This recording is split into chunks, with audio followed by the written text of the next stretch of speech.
नमस्कार फ्रेंड्स, हिंदी व्याकरण में हम पढ़ रहे हैं विराम चिन्ह।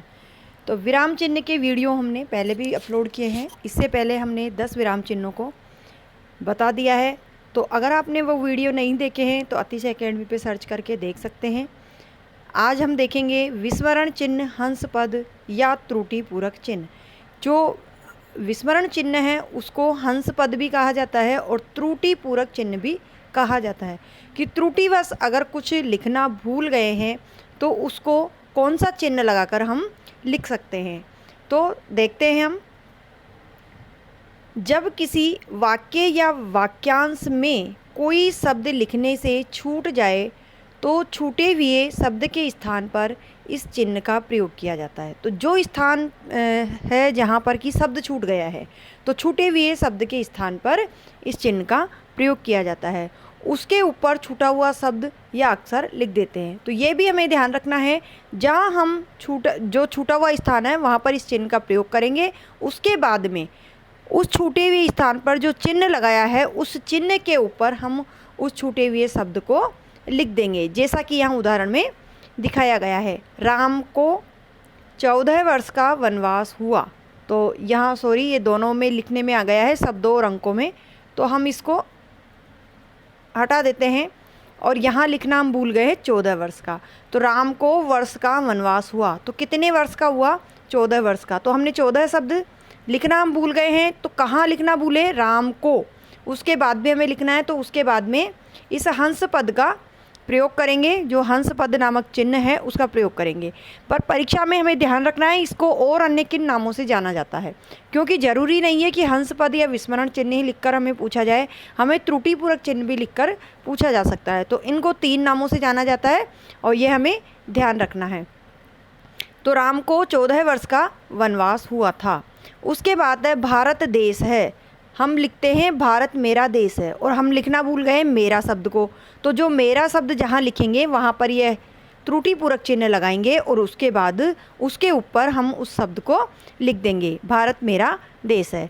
तो चिन्ह लगाकर लिखने से समझ में आ जाता है कि बीच में कौन सा शब्द छूटा हुआ है और छूटा हुआ शब्द कौन सी जगह हमें पढ़ना है या बोलना है।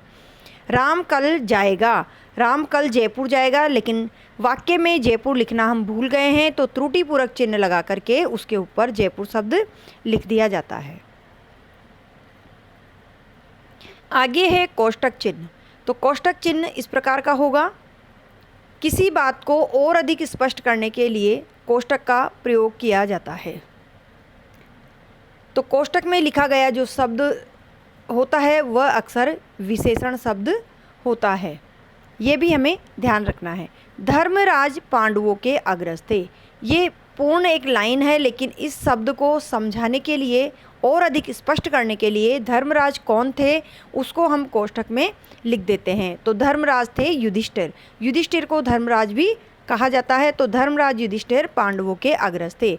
यहाँ 4 वेदों की महत्ता बताई गई है। वाक्य पूर्ण है, लेकिन हमें यहाँ 4 वेदों को और अधिक स्पष्ट करने के लिए इन चारों वेदों के नाम भी कोष्ठक में लिख दिए हैं। तो कोष्ठक का प्रयोग कहाँ होता है? जब किसी शब्द को स्पष्ट करना हो या उसे अच्छे से समझाना हो तो उनको लिख देते हैं कोष्ठक में। सामवेद, ऋग्वेद, यजुर्वेद और अथर्ववेद। इसके बाद डॉक्टर राजेंद्र प्रसाद बेहद सादगी पसंद थे। लेकिन डॉक्टर राजेंद्र प्रसाद कौन थे उसे स्पष्ट करने के लिए डॉक्टर राजेंद्र प्रसाद के बाद कोष्ठक चिन्ह लगा करके उसके अंदर लिखेंगे भारत के प्रथम राष्ट्रपति। तो इस प्रकार से कोष्ठक चिन्ह का प्रयोग किया जाता है। उसके बाद देखते हैं संक्षेपण, संक्षेप या शून्य लाघव चिन्ह। तो इसे भी 3 नामों से जाना जाता है। चिन्ह बहुत छोटा सा है, एक डॉट्स के रूप में ये चिन्ह है। संक्षेपण, संक्षेप सूचक या शून्य लाघव चिन्ह। तो इसका प्रयोग कब किया जाता है? जब किसी बड़े शब्द को संक्षिप्त रूप में लिखना हो, शॉर्ट रूप में लिखना हो, तो प्रथम अक्षर के आगे संक्षेपण चिन्ह, संक्षेप सूचक चिन्ह या शून्य लाघव चिन्ह का प्रयोग किया जाता है। उस शब्द का पहला अक्षर लिखकर उसके आगे बिंदु लगा देते हैं। यानी कि उसको शॉर्ट में लिखने के लिए जो भी बड़ा शब्द है उसका पहला अक्षर लिखेंगे और उसके बाद में इस डॉट या बिंदु को हम लगा देंगे। इसे ही शून्य लाघव चिन्ह या संक्षेप सूचक चिन्ह या संक्षेपण चिन्ह कहते हैं। जैसे संयुक्त राष्ट्र संघ न लिख करके केवल स लिखा और दोनों इनके आगे एक एक डॉट्स लगा दिया। तो एक एक डॉट लगाने के बाद में ये हमें समझ में आ जाता है संयुक्त राष्ट्र संघ। और इस तरह से कहीं भी अगर संयुक्त राष्ट्र संघ पूरा नहीं लिख करके केवल यह भी लिखा हुआ मिले तो हम समझ जाते हैं, क्योंकि इसका प्रयोग होता है चलन में। अगर कोई चीज़ है तो उसे हम बार बार देखते हैं तो उसको हम समझ जाते हैं। इसी प्रकार से डॉक्टर APJ अब्दुल कलाम, यहाँ पर भी डॉट लगाकर लिखा गया है। आगे है लोप सूचक चिन्ह। तो लोप सूचक जो चिन्ह होता है उसको किस तरह से लिखते हैं, जहाँ कोई चीज़ छोड़ दी जाती है, कोई शब्द न लिख करके उसको उसके स्थान को इस प्रकार से चिन्ह बना करके छोड़ दिया जाता है। बहुत छोटी छोटी लाइन, जैसे कि योजक चिन्ह में जो योजक चिन्ह होता है उस तरह की। तो जहाँ किसी वाक्य या कथन का कुछ अंश लेखक के द्वारा छोड़ दिया जाता है तो उस छोड़े हुए अंश के स्थान पर लोप चिन्ह का प्रयोग किया जाता है। जैसे तुम्हारा, फिर जो लोप चिन्ह उसको दिखा करके आगे का शब्द लिखते हैं करूँगा। तो सामने जो आगे वाक्य लिखा गया है उस वाक्य को पूरा पढ़ने से समझ में आ जाएगा कि यहाँ पर क्या छूटा है, जहाँ लोप चिन्ह लगाया गया है। तुम मुझे छोड़कर मत जाना, तो ज़रूर यहाँ ये लिखा होगा कि तुम्हारा इंतज़ार करूँगा, तुम मुझे छोड़कर मत जाना। मैं तो परिणाम भोग रहा हूँ, कहीं आप, तो यह एक इशारा हो जाता है इस प्रकार से छोड़ने से कि कहीं आप भी इस तरह का परिणाम तो नहीं भोग रहे हैं। आगे है रघुकुल रीति सदा चली आई, प्राण जाई, फिर आगे की लाइन छोड़ दी और आगे की लाइन होगी प्राण जाई पर वचन न जाई, लेकिन उसको छोड़ करके डॉट डॉट लगा दिया, यानी कि आगे भी और है, आगे और भी कुछ है। तुल्यता या समता सूचक चिन्ह। ये जो तुल्यता या समता सूचक चिन्ह है ये बराबर का चिन्ह है, यानी जो किसी चीज़ को बराबरी दिखाने के लिए, यानी समान अर्थ देने के लिए जो पहले लिखा हुआ है फिर बराबर का चिन्ह है, उसके बाद में जो लिखा हुआ है वो आगे जो शब्द लिखा हुआ है उसी का अर्थ देता है, उसकी भी इम्पोर्टेंस उतनी ही है। इसलिए ये बराबर या तुल्यता या समता सूचक चिन्ह लगाया जाता है। किसी शब्द के समान अर्थ, समान मूल्य का समान अर्थ या समता या बराबरी बताने के लिए इस चिन्ह को प्रयुक्त किया जाता है। तो तुल्यता या समता चिन्ह जो होता है वो इस तरह का होता है।